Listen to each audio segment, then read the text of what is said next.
సైనిక బెదురులేని నాయక తెలుగు ప్రజల ఆత్మ గౌరవానికి నువ్వు ప్రతీక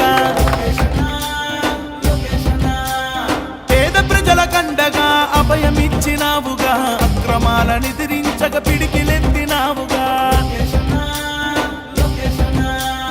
ఆంధ్రప్రదేశ్ అమ్మకు నువ్వు తెలుగుదేశ బిడ్డగా చంద్రబాబు ఆశయాల సారథివైనావుగా హ్యాపీ బర్త్డే నారా లోకేష్ అన్న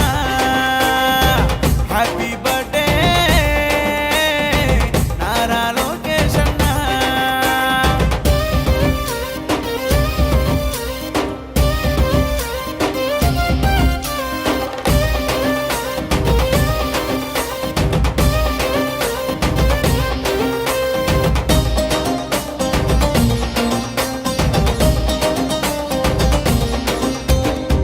బడుగుల బాధలన్నీ తెలుసుకున్న నేతగా బహుజనులందరికీ ఆప్తుడివైనావుగా